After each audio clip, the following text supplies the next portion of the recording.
romance fluídico desde a nascente vai descendo, fazendo curvas e abastecendo os remanescentes, alimentando o sonho de muita gente. Pescadores, lavadeiras, lavradores, sem falar na fauna e flora que se embebe em suas águas, a fonte de vida do rio Oricó, a fonte de vida do rio Oricó. Ela, lá, ela, lá, ela, lá, ia. Sou que nem passarinho manso e me banho nas águas do rio Oricó. A água tão limpinha e doce que até dá pra ver o fundo do poço. Os peixes, os musgos, os limos nas pedras do rio Oricó. Em dias de sol, em noites de lua, sem falar no brilho das estrelas e dos candeeiros velhos que as meninas levam quando se banham. À noite nas águas do rio Oricó, deságua cortando estrada, entre braços e abraços renovam suas águas, que evaporam lentamente nas manhãs luzentes do rio Oricó.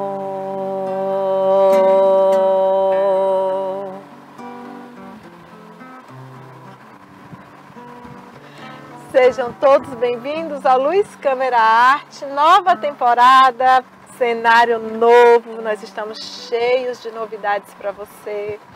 E o programa tem essa característica, né, de trazer sempre bem-estar, cinema. Qual a minha câmera, Rafa? Essa, né?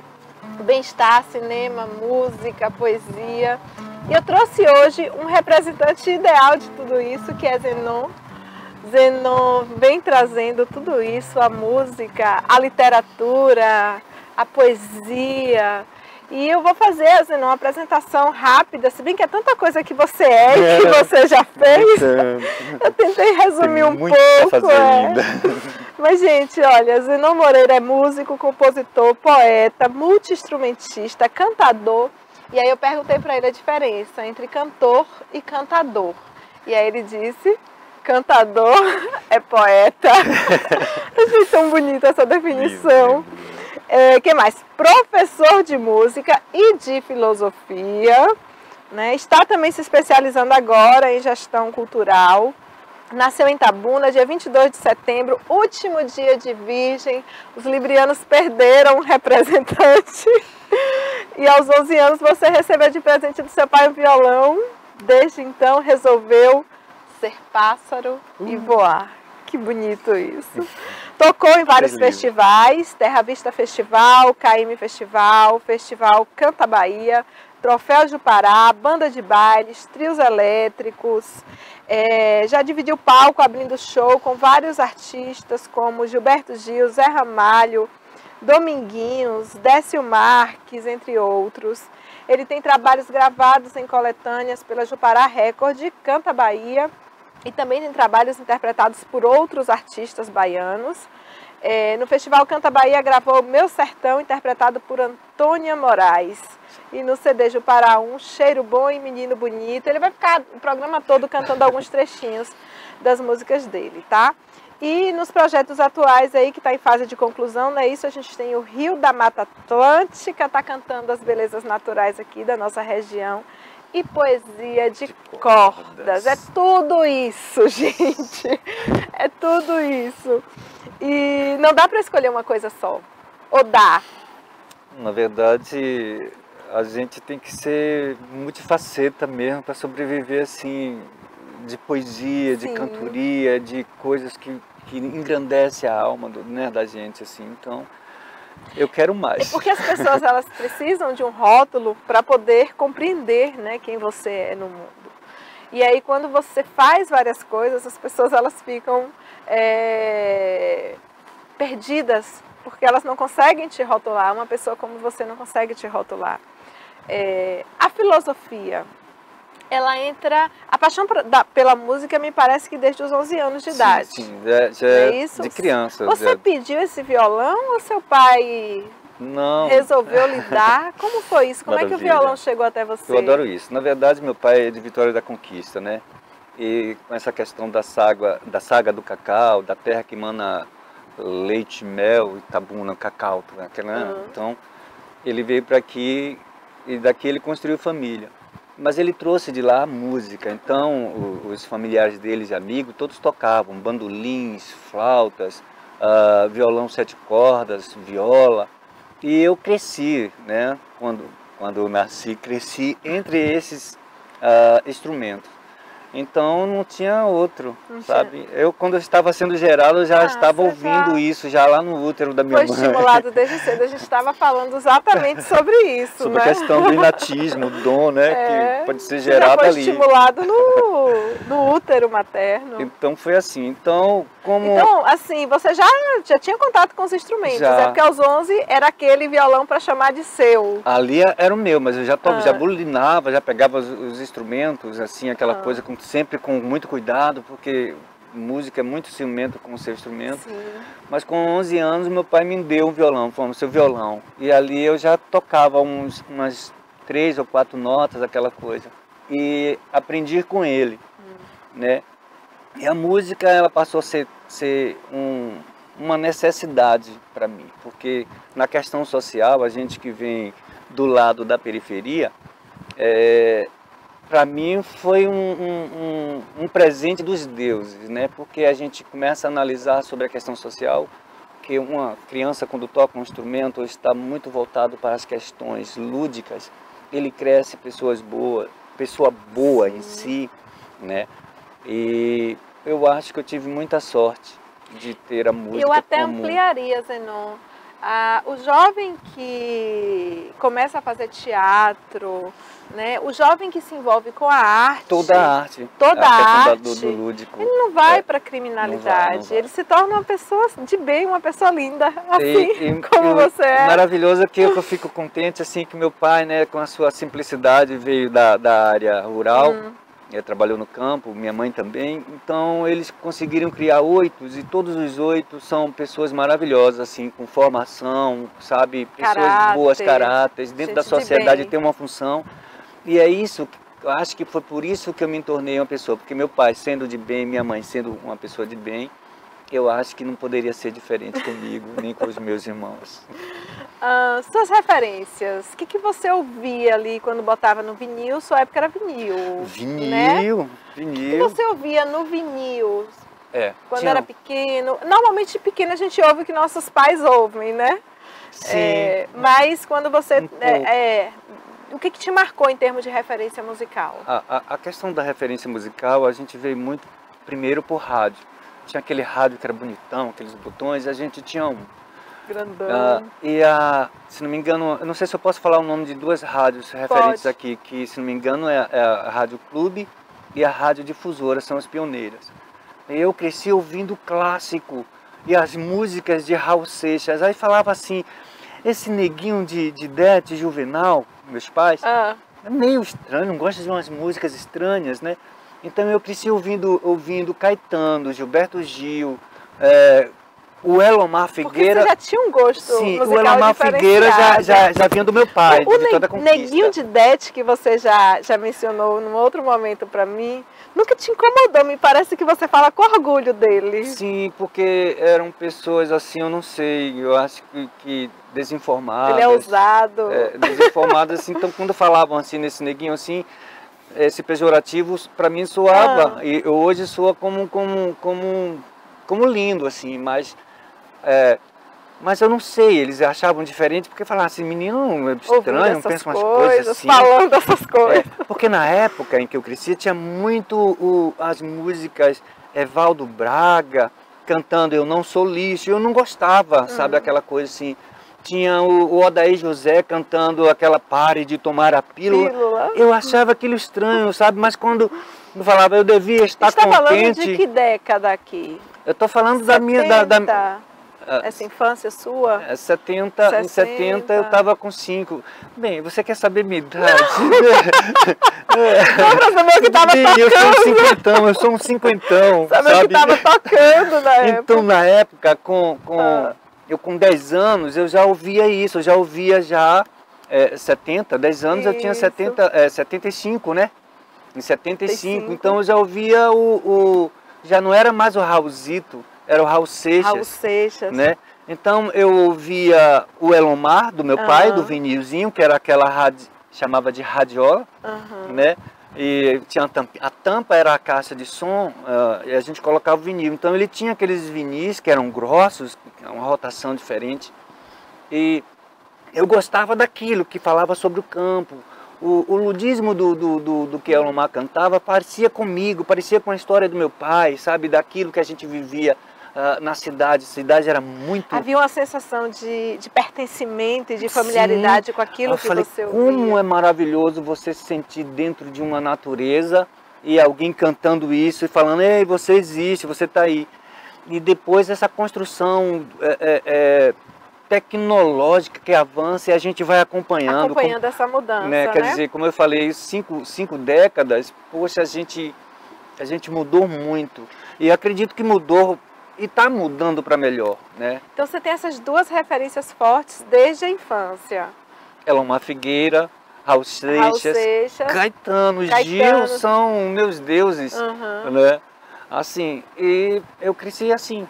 Escolhe uma música dessa que você ouvia na infância pra gente terminar o primeiro bloco. Então, a música de Elomar Figueira que diz assim: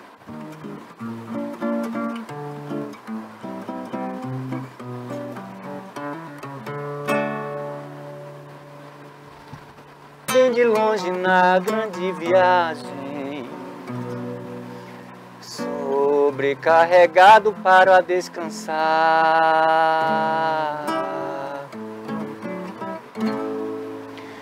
Emergi de paragens ciganas sobre as mãos de alvanas santas como a luz que em silêncio contempla então, mas nada revelar.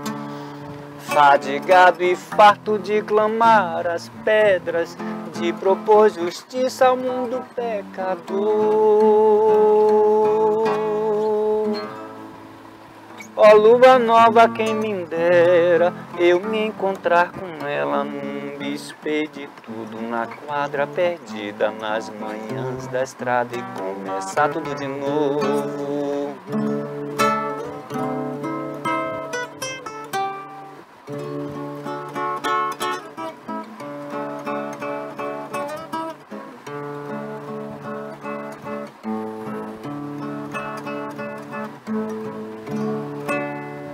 Passei tanta altura da jornada, com que nem tinha pernas para andar.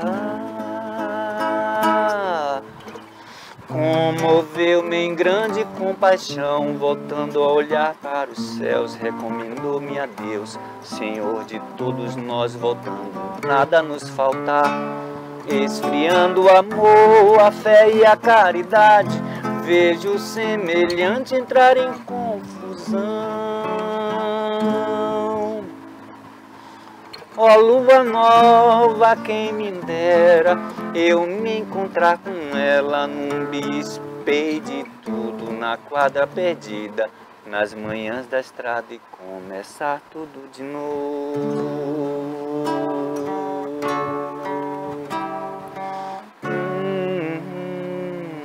É nesse clima de homenagem que a gente finaliza o primeiro bloco, mas a gente volta rapidinho com o segundo bloco do Luiz Câmara Arte, falando de mais poesia, falando de mais músicas, falando um pouco mais da carreira de Zenon Moreira. E no terceiro e quarto bloco eu trouxe uma entrevista muito bacana que vocês vão adorar, não saia daí.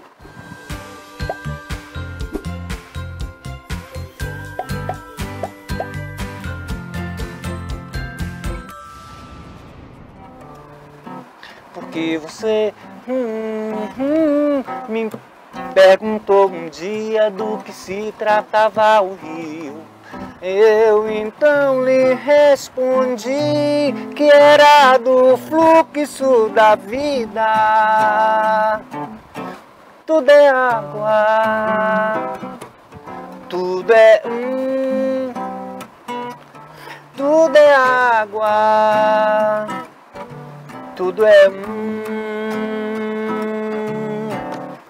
O rio é um fluxo de água natural que deságua no mar.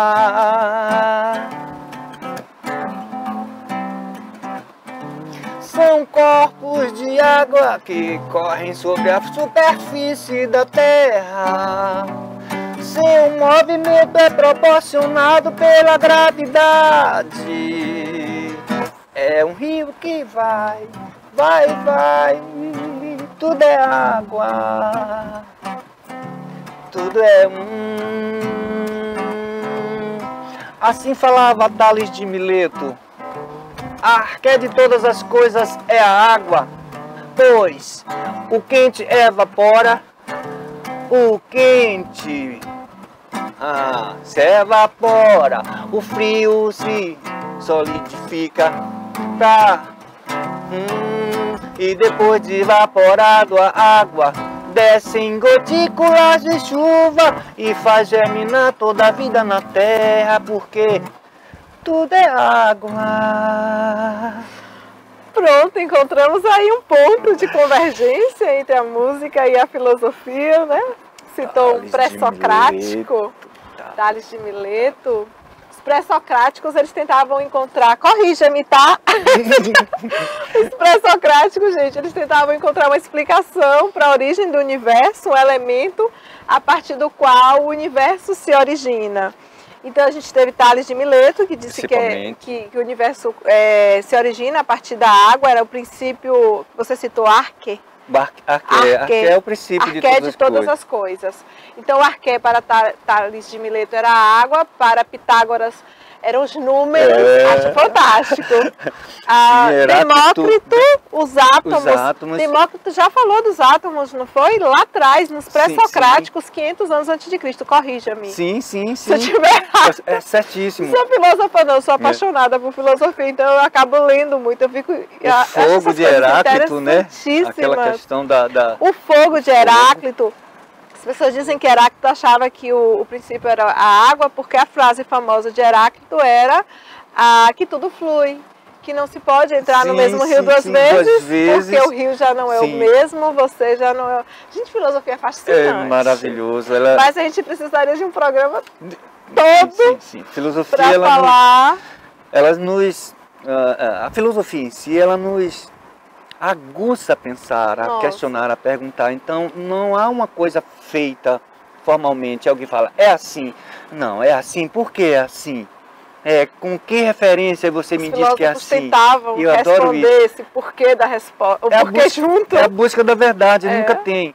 A questão do Tales de Mileto, ele nasce com a filosofia porque ali quebra todo o paradigma do mito, da mitologia, né? Os deuses, os heróis, os semideuses. Então, eles começam a pensar numa coisa só da construção do universo racional. Sem encontrar uma explicação misteriosa, né? Quer dizer, mítica. Então, o Tales dá o pontapé inicial. Eu acho Sabe quem eu vejo que foi assim bem injustiçado, né? Um grupo que foi bem injustiçado na filosofia, não sei se você vai concordar comigo, os sofistas. Por eles não terem escrito muito... Górgias. Né? Eles eram da palavra. E também eles eram estrangeiros, né? Eles se deslocavam muito, existia um certo preconceito com os sofistas. Não foi na verdade, pode ser que os filósofos... Eles viajavam e pregavam nas praças. Mas né? os sofistas, na verdade, eles eram professores... recebiam... determinados, eles recebiam para ensinar, principalmente política e direito.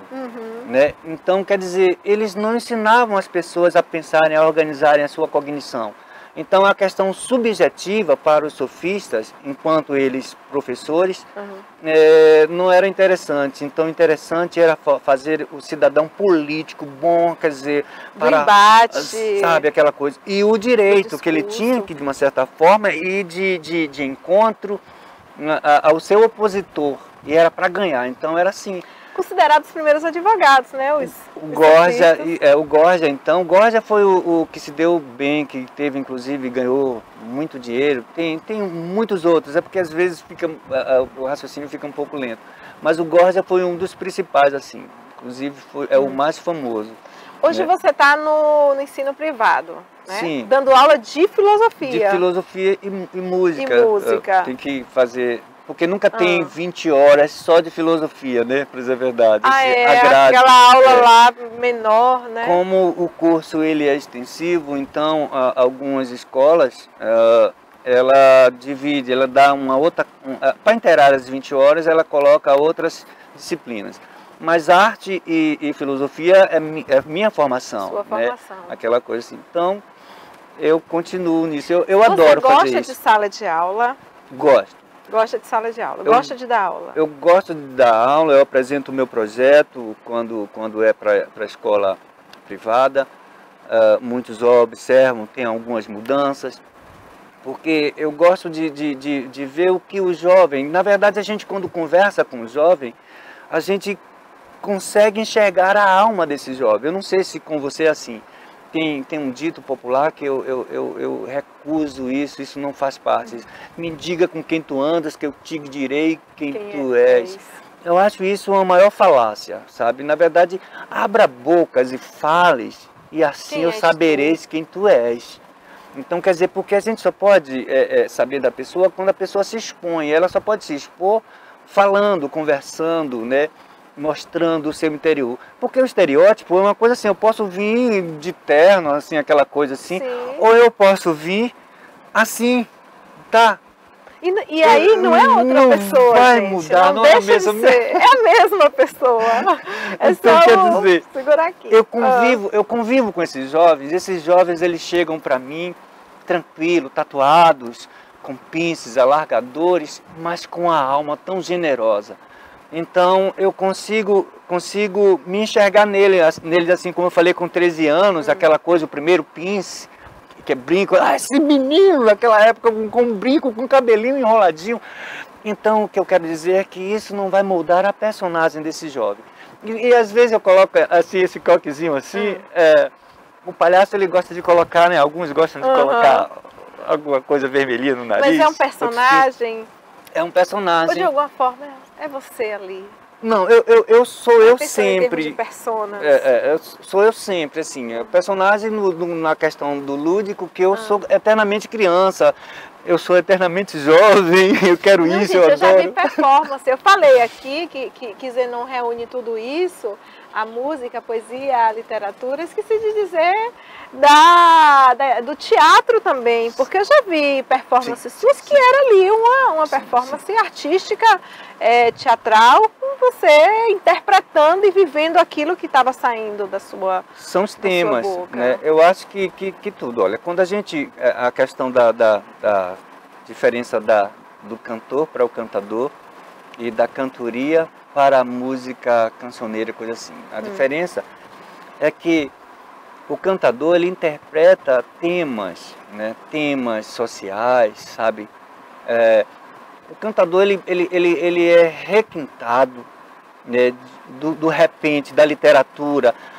O cordelismo é uma coisa que vive no cantador a vida inteira.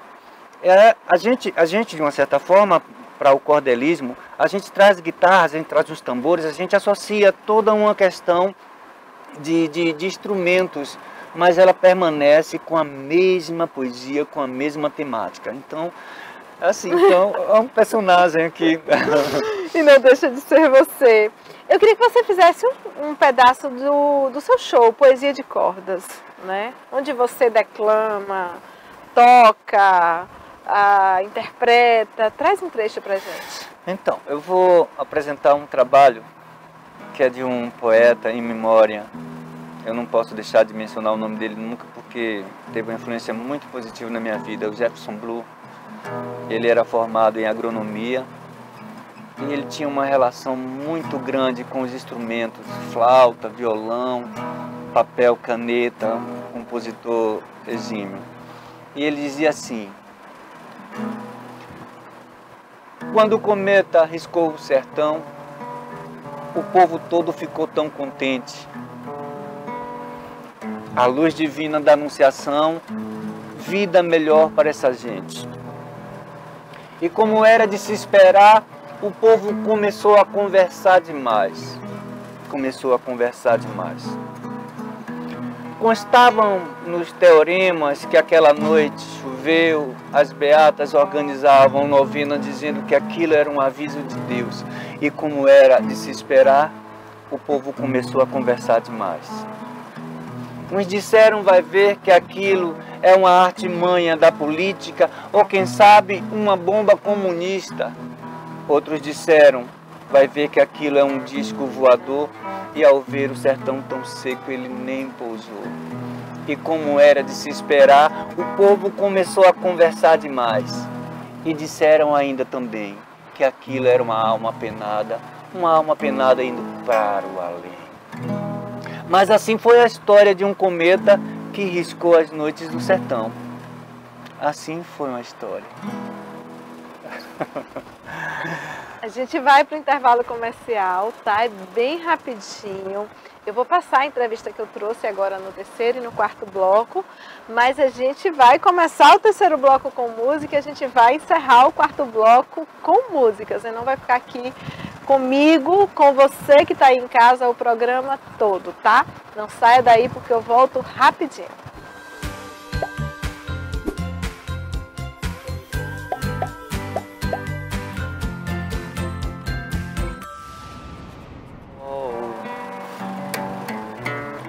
A aurora que luta por uma rebol de cores vibrantes e a soberano.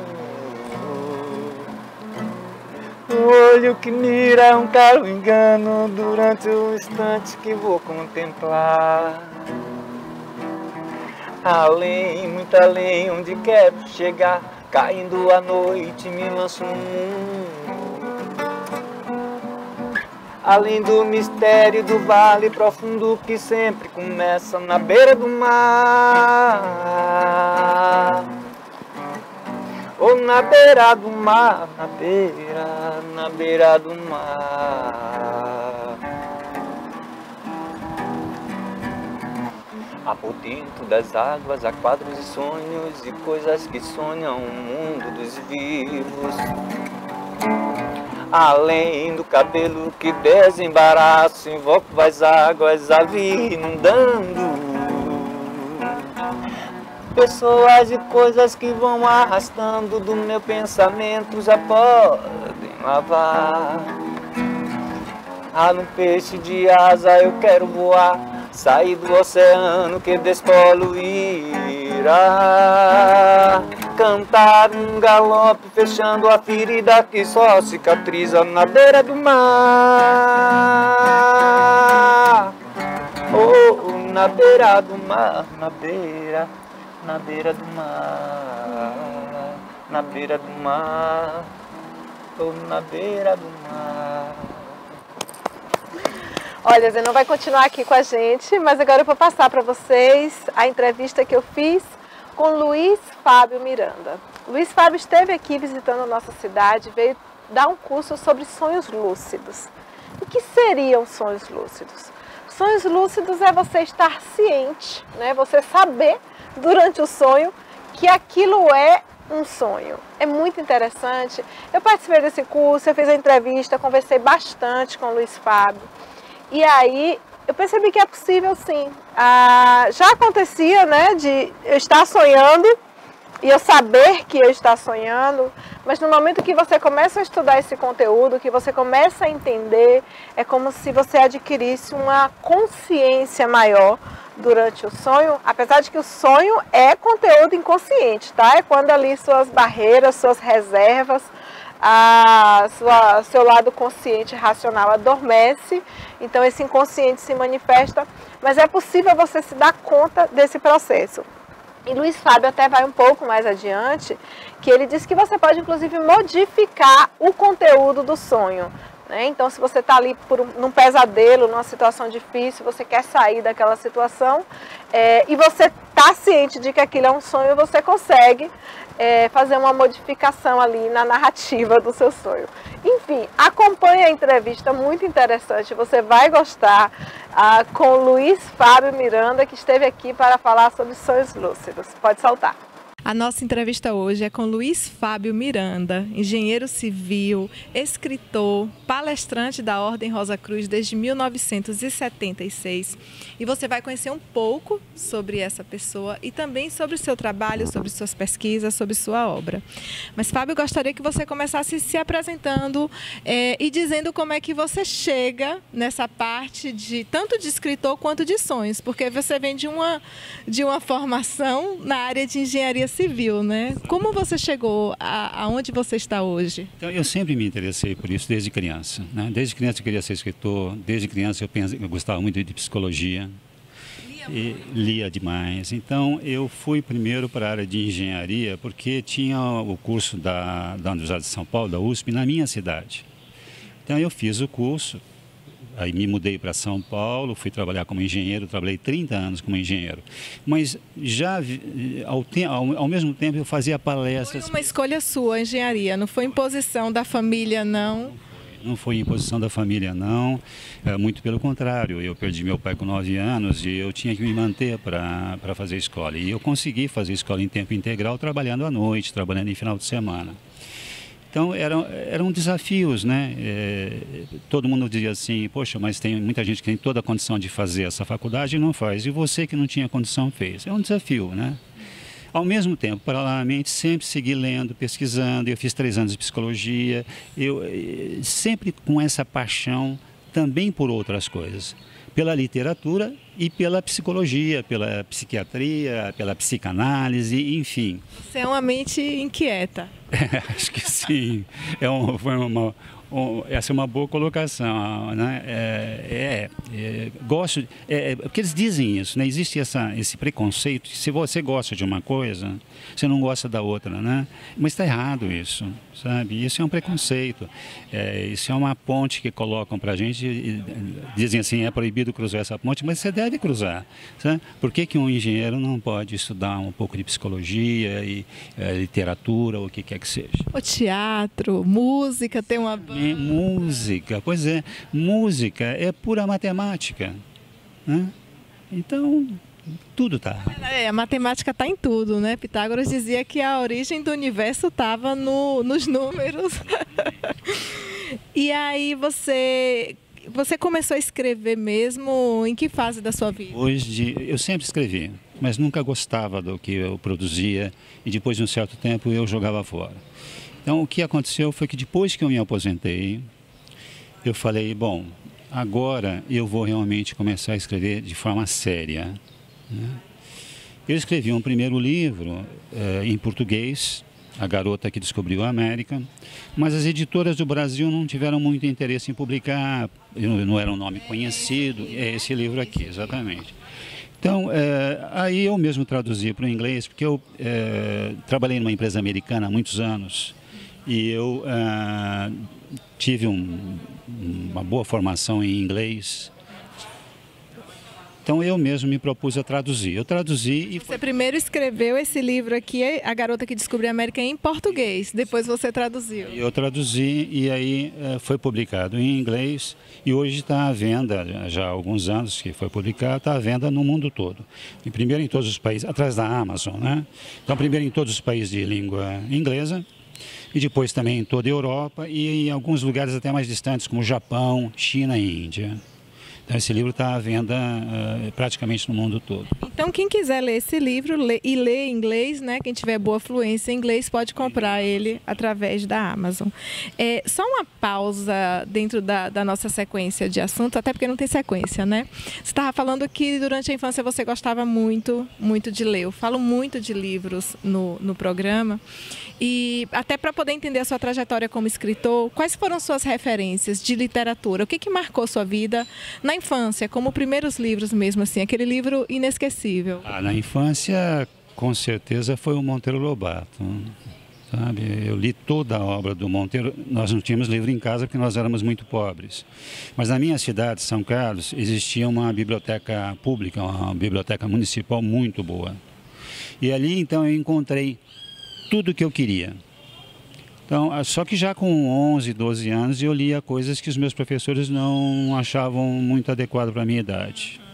Mas é uma sequência, né? Quer dizer, você começa e depois você vai querendo mais e começa a ler sobre todo tipo de assunto. Eu, com 12 anos, eu lia muito sobre metafísica, misticismo, psicologia, e os meus professores me viam com aqueles livros na escola e achavam que era uma leitura não adequada para a minha idade.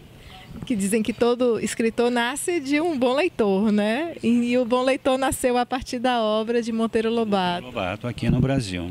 E aí seu segundo livro, que eu adorei o nome, eu adorei a capa e adorei a história também, é Pontes Proibidas, né? Veio depois de A Garota que Descobriu a América. Isso mesmo. Esse livro foi publicado agora em maio. Da mesma forma, é recentíssimo, da mesma forma está à venda em todo o mundo. E é aí um romance com fundo psicológico, porque é um rapaz americano que aos 28 anos entra em depressão e durante o livro todo ele procura a causa dessa depressão. Ele vai analisando toda a vida dele, né? Desde o máximo que ele consegue se lembrar na infância e depois a adolescência e os anos da universidade e também depois já os anos em que ele vai trabalhar na cidade grande.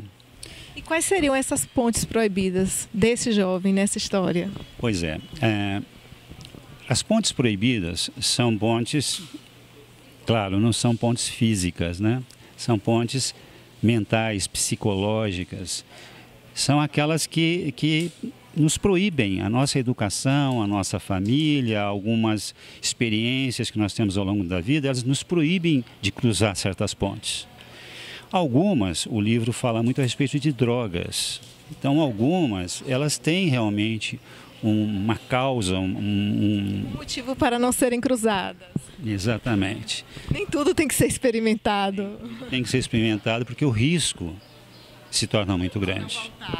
Mas algumas pontes são importantes. Mas algumas pontes você deve, não só pode, mas deve cruzá-las. Você não deve deixar que essas pontes continuem proibidas para você. É o caso dele, que tinha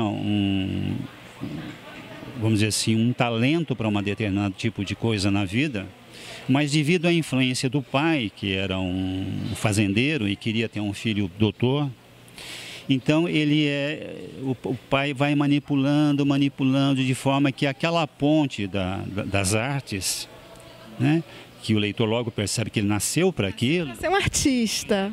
Mas o pai leva ele para cá e ele não consegue cruzar aquela ponte. Agora você entendeu por que eu tinha lhe perguntado se seu pai lhe orientou para engenharia para saber se esse livro aqui tinha alguma coisa de autobiográfica. Porque a gente acaba deixando um pouco da gente na obra também, né? Um pouco sempre fica, né? Mas nunca é totalmente imparcial e distante. Todo escritor coloca alguma coisa de si na obra, com certeza. É uma forma também de sublimação. Ah, sim, sim, sim. Cada livro é praticamente alguns anos de terapia que a gente faz. Isso mesmo. Então, você começa na engenharia e aí paralelamente, começa a escrever, inicia sua trajetória com 2 livros, né, publicados. E como é que você chega nos sonhos? Como é que você se interessa por esse assunto, vai pesquisar sobre sonhos? Os sonhos eu sempre tive essa atração por essa parte dos sonhos, porque são experiências psíquicas pelas quais nós passamos praticamente todos os dias. E eu, interessado na parte de metafísica, na parte de misticismo, comecei a me perguntar o porquê dos sonhos, quanto nós sonhamos, se os sonhos têm alguma função, né? Ou são coisas sem nenhum sentido, né? E realmente alguns não têm sentido, mas alguns têm uma função muito clara, né? O Freud e o Jung foram os primeiros grandes pesquisadores do sonho nesse sentido. E aí eu fui, ao longo toda a minha vida, eu sempre me interessei por esse tipo de assunto. Eu me afiliei à Ordem Rosa Cruz com 15 anos. Eu vou fazer 54 anos de afiliação à Ordem Rosa Cruz. E a Ordem Rosa Cruz estuda esses assuntos: metafísica, misticismo, sonhos. E então, o que aconteceu? Chegou um ponto na minha vida, eu ainda trabalhava como engenheiro, que eu já estava começando a trabalhar como engenheiro, que eu sentia a necessidade de compartilhar com as pessoas esse conhecimento. Então eu comecei a apresentar palestras e cursos. E isso já faz mais de 40 anos. Isso também me colocou numa rota de muita pesquisa. Porque quando você se propõe a passar para as pessoas alguma coisa, primeiro você tem que saber. Você tem que saber muito mais do que você vai passar. E você tem que ter experienciado, né? Você tem que ter experimentado tudo aquilo e comprovado para você mesmo que aquilo realmente funciona. Então, isso te dá uma segurança e dá também às pessoas a segurança de ver que está em frente a uma pessoa que realmente domina aquele assunto. Esse interesse por essa área de estudos que começou cedo, poderíamos dizer que vem do fato de você ser um sonhador no sentido literal da palavra, de sempre ter sonhado muito, de alguma forma lembrado dos sonhos e se inquietado com eles? Com certeza isso teve um grande peso. Porém, há uma história na minha família, que é uma história que eu vou até colocar num romance, que é de um bisavô que se interessava muito por esse assunto, um português. Ele foi condenado pela Santa Inquisição e ele morreu, quer dizer, ele teve uma clemência. Antes de queimá-lo, eles o enforcaram, ou seja, ele teve uma morte instantânea e depois o queimaram. Esse meu bisavô foi condenado justamente por estudar esses assuntos que eram proibidos na época, né? Ligados ao misticismo, a uma possessão demoníaca ou uma premonição, né? Todos esses assuntos eram muito proibidos, né? E esse é o irmão do meu bisavô, que foi condenado. Meu bisavô fugiu, foi para a Itália, porque senão ele também seria condenado. Porque, na verdade, o que o pessoal estava interessado era nas nossas terras, em Portugal. E não se meu avô fazia ou não fazia essa parte de magia e etc. E o interessante desse irmão do meu bisavô é que ao ser julgado pela Santa Inquisição, eles procuram um sinal no seu corpo. Porque dizem que o diabo, né, quando faz o acordo com você, deixa um sinal. E ele não tinha uma marca nenhuma. Porém, ele tinha um chumaço de fio de cabelo branco aqui. Ele era jovem, mas tinha. Ele disse o tempo todo que era de nascença. Mas eles compraram o barbeiro local e o barbeiro disse, não, ele não tinha antes, foi a partir de um determinado tempo que surgiu essa mecha de cabelo branco. Eu quando nasci, eu nasci muito loiro, com cabelo quase branco, mas logo aos 4, 5 anos começou a escurecer. E aí o meu pai notou que eu tinha... Você também tinha acordo. Ele tem o que eles chamavam pela Santa Inquisição da marca do acordo, né? Do pacto. Exatamente, do pacto, né? E o fato é que ninguém da minha família se interessa por esses assuntos, né? A minha família é muito simples, nós somos humildes, meus irmãos não estudaram, eu sou o único que estudei, fiz curso superior, falo diversos idiomas, trabalhei fora do país, enfim, e me aprofundei nesses assuntos. Me tornei palestrante, sou articulista da revista O Rosa Cruz, né, onde tem inclusive nessa edição aqui saiu um artigo justamente sobre esse tema, sonhos lúcidos. Ano passado, né? Que então a revista me pediu um artigo. E, na verdade, esse é o 6º ou 7º artigo que eu publico aqui na revista. E o artigo está aqui, ele chama-se Sonhos Lúcidos, né? Para quem quiser ler o artigo, ele está disponível no meu site. É só entrar ali na área em português. Então, na parte de publicações, e ali você pode fazer o download do artigo completo em PDF, se você quiser ler o artigo. O Freud mantinha um diário de sonhos, você deve saber, desde pequeno. Antes dele sequer imaginar que seria médico, antes dele imaginar que iria estudar isso, ele anotava os seus sonhos. É um hábito importante anotar os sonhos? Não todos. Porque alguns sonhos têm causas físicas, como, por exemplo, um carro que passa pela rua e faz um barulho e você está meio dormindo, meio acordado e consegue ouvir aquilo e o seu cérebro interpreta de alguma forma. Se você sonha com água, é muitas vezes porque você está com sede. Então, há determinados sonhos que são disparados por um estímulo físico externo ou interno, né?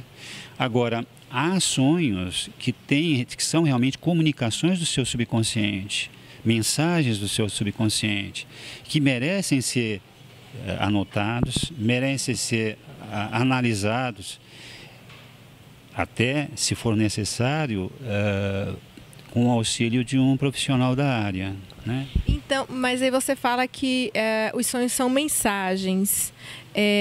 A gente poderia remeter à questão da premonição ou pensar a nível de que os sonhos são conteúdos inconscientes, em sua maioria desejos, né? Como Freud disse. Sim. Eu acho que existem os dois casos. Você tem sonhos que são premonitórios, mas não são tão comuns. Os sonhos psicológicos mais comuns são realmente essa comunicação do subconsciente com o consciente, né? Esses são os mais importantes.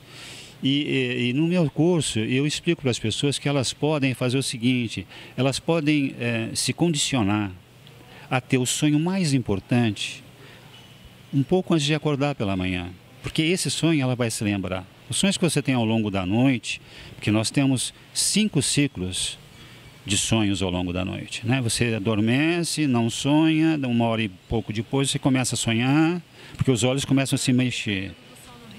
Isso mesmo. Isso. São 5 períodos sem sonhos, 5 períodos com sonhos. Se você somar todos os 5 períodos com sonhos, você vai ter quase 2 horas. Muitos sonhos são também da própria organização da sua mente, né? O resto diurno. Exatamente, ela se reorganiza.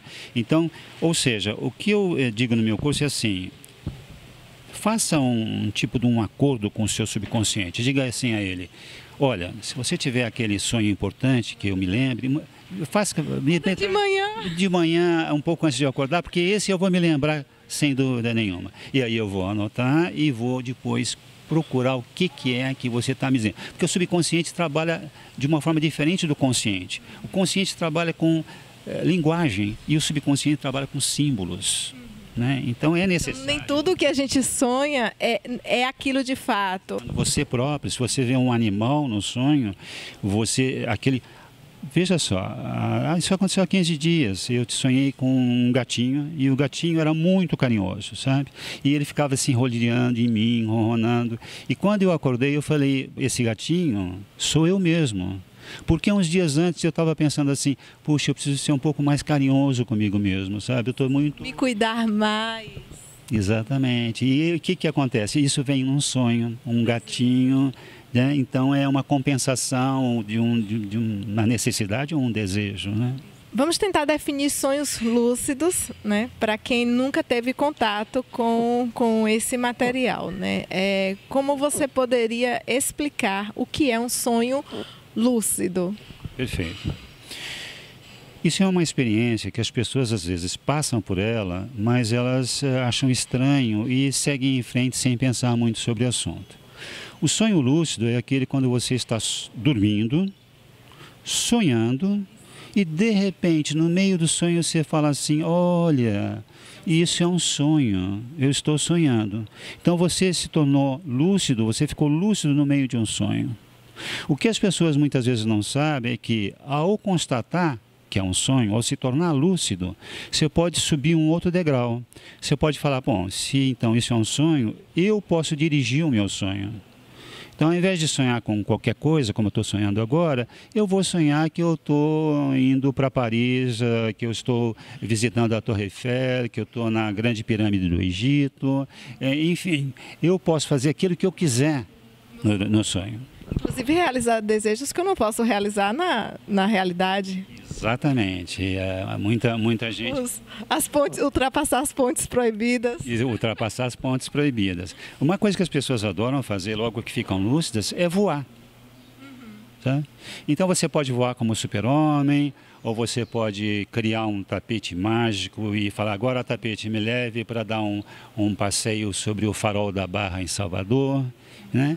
Então você pode fazer tudo, você pode encontrar com pessoas famosas, você pode encontrar pessoas que já faleceram, né? É tudo produto do seu próprio mundo mental. Eu poderia também dar vazão a determinadas pulsões, determinadas angústias, né? Questões que talvez a pessoa não consegue lidar no estado de despertar, de vigília.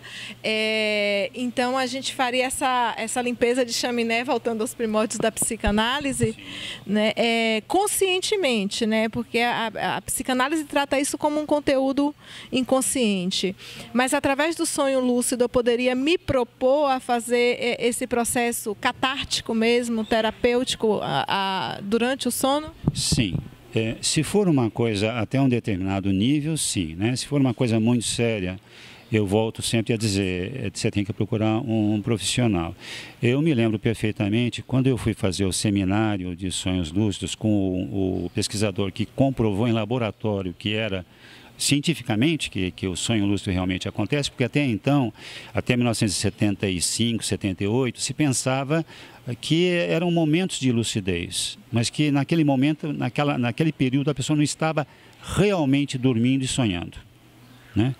E aí um pesquisador na Inglaterra e outro nos Estados Unidos, e outros usando aí maquinário, né? Eles comprovaram que não, a pessoa estava realmente dormindo e ao mesmo tempo lúcida.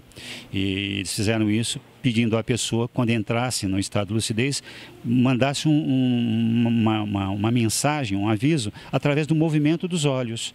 Porque no REM os olhos se movimentam desordenadamente. Mas se a pessoa estiver lúcida, ela pode movimentar os olhos conscientemente. Então, quando você se tornar lúcido, olha para um lado e para o outro 4 vezes. E quando você for sair da fase de lucidez, porque os que já têm bastante experiência conseguem controlar direitinho. Então, olha para cima e para baixo. E aí você vê nos próprios gráficos como que isso se comporta. Então, realmente a pessoa estava mesmo dormindo. Então, esse pesquisador americano, ele dá um curso no Havaí, um workshop. São 9 dias. Você pode, eu fui antes para ficar um tempo em Honolulu, para conhecer o Havaí, e também fiquei um tempo depois. Mas os 9 dias eu estive lá num resort, na Ilha Grande, que não é a mesma ilha do Honolulu, né? Antigamente ela se chamava Havaí, mas eles mudaram para a Ilha Grande para diferenciar do estado do Havaí.